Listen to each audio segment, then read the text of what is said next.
Hello and welcome to another Odyssey Geek Let's Play video. This time we're looking at Enslaved, Odyssey to the West. This time it's the premium edition. It's been 3 years now since Enslaved originally released on PlayStation 3 and Xbox 360. And now we're getting this premium edition on PlayStation 3 and Windows PC. So this is the first time the game's been released on Windows, or on PC should I say.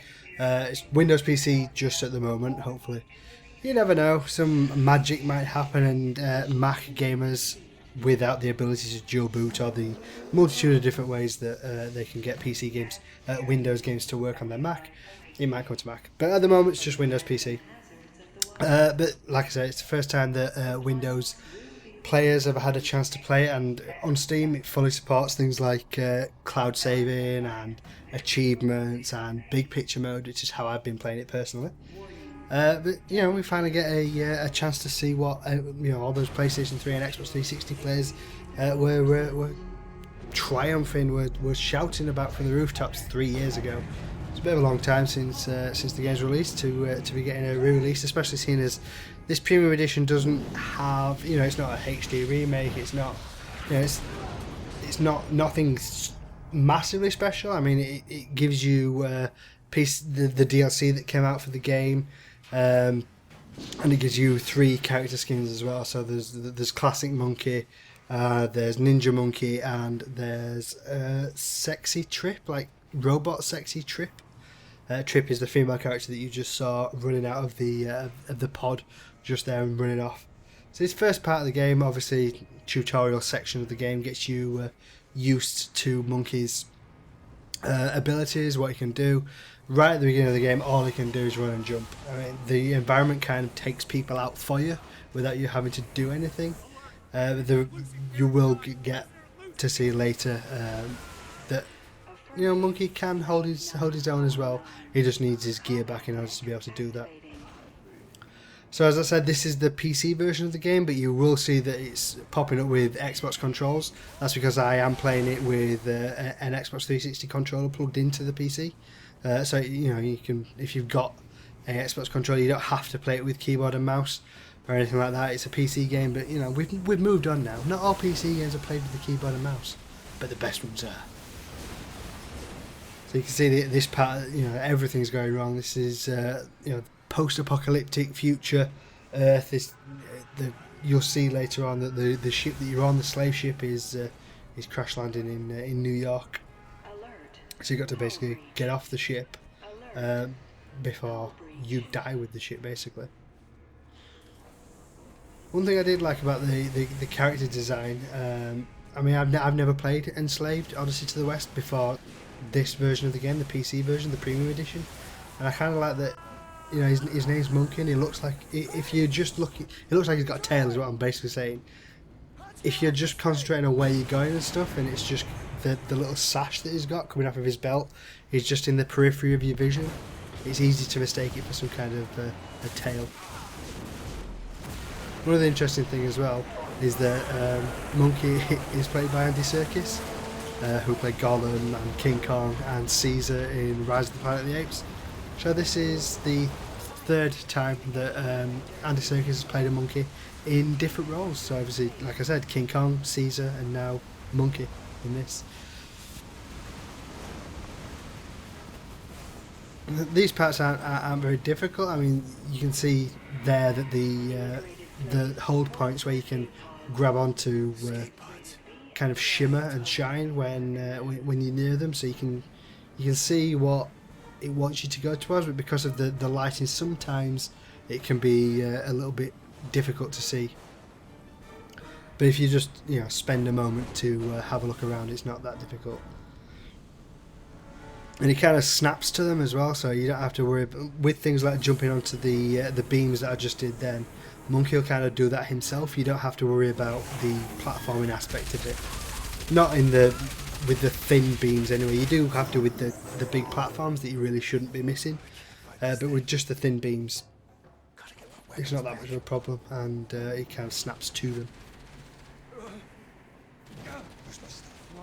The stuff. Where's my gear? Stuff you took away from me. I can't talk to you. It's against the rules. Item storage in the lower hall.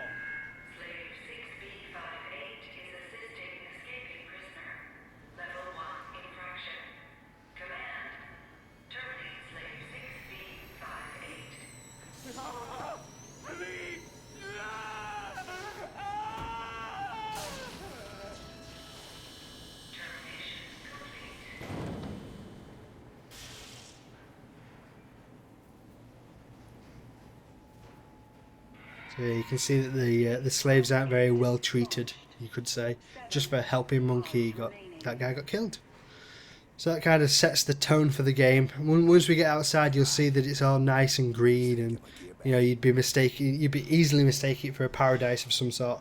But yeah, the world isn't all it's cracked up to be.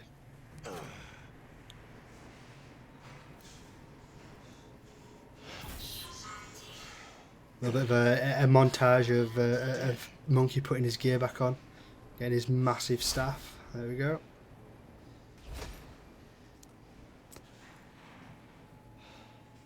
So I've actually got some offensive weaponry now, not just running around and trying to hope that the environment takes everything out. You've actually got weapons to be able to do things with now. So as Monkey said, let's go and try and take that mech.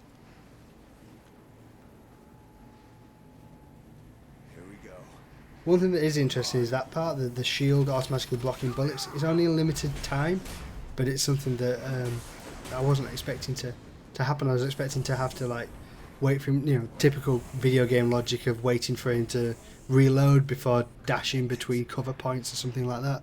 Not the case. You got a shield, just charge him and smash him with a big stick.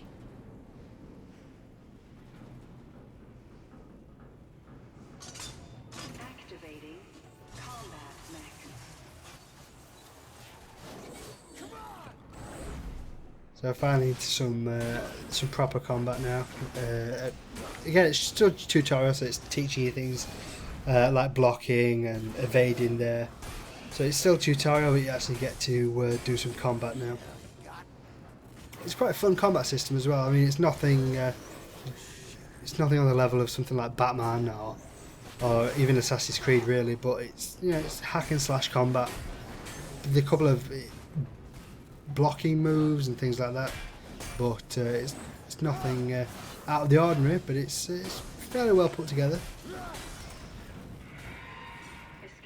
It's also, later on you'll see like kill cams and things like that when you take down some of the enemies. They're very satisfying. Just watching the little short animation of Monkey taking them down is quite satisfying. They don't really get old either.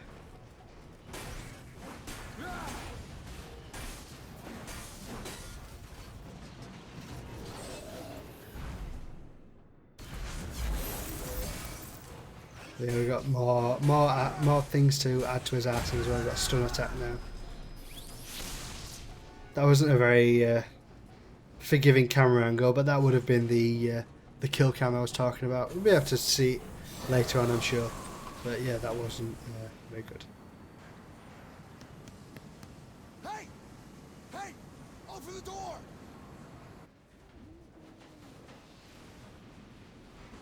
You mother...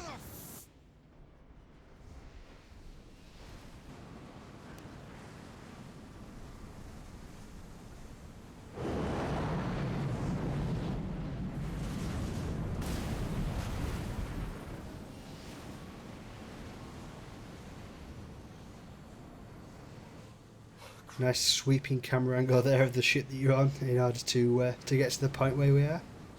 These are the grapple points that you can see them kind of shining a little bit, and they're pretty obvious. I mean, they're painted red against everything else.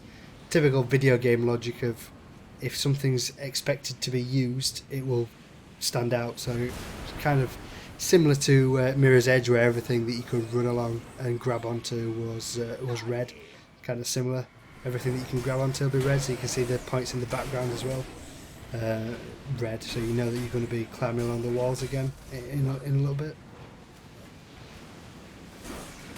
It's also interesting now, if you can briefly see the enemies, they'll flash red just when they're about to die, so you know you've only got a couple of hits left before they're going to go down, so you can kind of strategize the takedowns.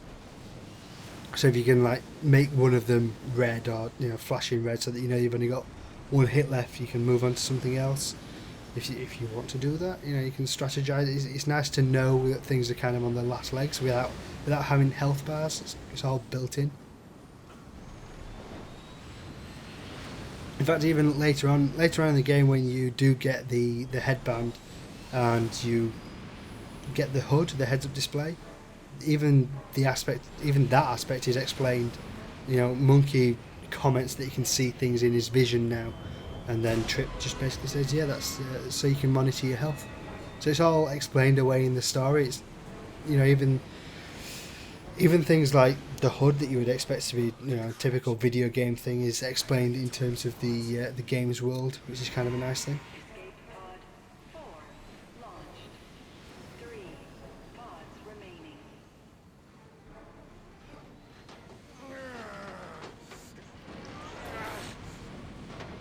Monkey doing everything by brute force, kind of, puts himself in even more danger by just brute forcing or attempting to brute force everything. So the ship that was going down is now definitely going down sooner than anybody thought.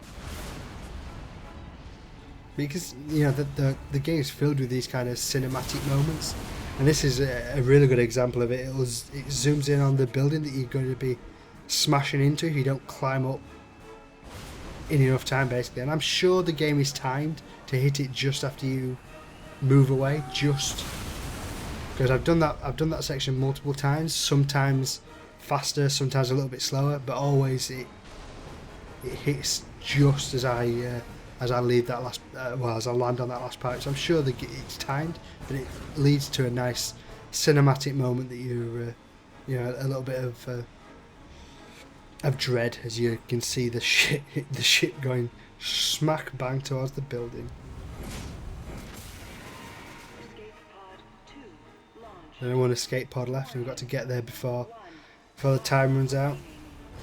One pod remaining. 1 pod remaining. So yeah, I said the things are obvious to see. Obviously they're not always that obvious, apparently, because I missed that one.